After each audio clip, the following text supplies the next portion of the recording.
Madalimang tinalo ng kasalukuyang undisputed champion Japanese monster Naoya Inoue ang former unified WBC and WBO Super Bantamweight World Champion Stephen Fulton via 7th round knockout ng nagdaang taon, kung saan ay malaki pa rin umano ang kumpiyansa ni Fulton dahil nabatid ito matapos niyang sabihin sa pinakabagong interview nito na tutuldukan na niya umano si Inoue kung pagbibigyan daw siya sa kanyang hiling na muli silang maglaban sa ibabaw ng lona.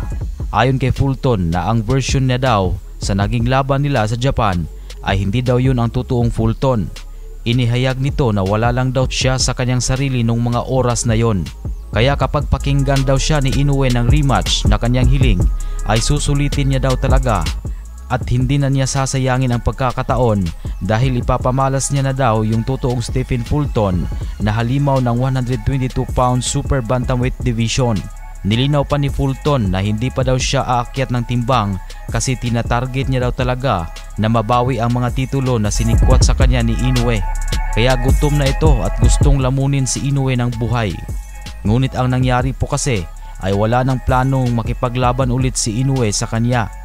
At napag-alaman din na wala ding demand mula sa mga fans na magharap ulit ang dalawang ito kasi nga ang nangyayari ay napaka one-sided umano ng unang laban nila, kung saan hindi maiwasan ni Fulton na maipakita na takot ito sa kamao ni Inoue.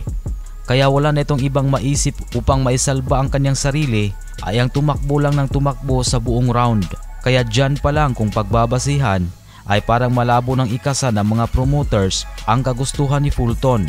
Pero si Fulton ngayon ay naghahanda sa paparating niyang laban na isasagawa sa susunod na linggo na sa undercard ng Canelo Alvarez at Edgar Berlanga, kung saan ay magkabakbakan niya ang veteran at former regional champion na si Carlos Castro sa isang 10-rounder fight. Ang bakbakan nilang ito pala ay ang magsisilbing unang laban ni Fulton matapos na mabigo sa kauna-unahang pagkakataon sa kamay ni Naoya Inoue. Kaya kaabang-abang din ang performance niya dito bago siya mahuhusgahan kung deserve ba talaga siyang paunlakan ng rematch ni Inoue. Sa ibang usapan naman ay sa kasagsagan ng paghahanda ng former 3-division world champion Janriel Casimero para sa kanyang nalalapit na laban versus Saul Sanchez na isasagawa na sa susunod na buwan sa bansang Japan, ay walang humpay ang banat ni Cuadro Alas kay Inoue. Base sa kanyang official Facebook account ay pinost ni Casimero na ang pinagkaiba daw nila ni Inoue ay dahil wala daw siyang pinipiling kalaban dahil pareho daw na malakas at may pangalan ang kanyang mga nakatapat. Sinabi ni Angas ng Pinas Janriel Casimero na abangan daw ng lahat sa October 30 ang laban niya kontra kay Sanchez. Mapapansin na nagumpisa ng magbatuhan ng mga maiinit na salita ang dalawang kampo.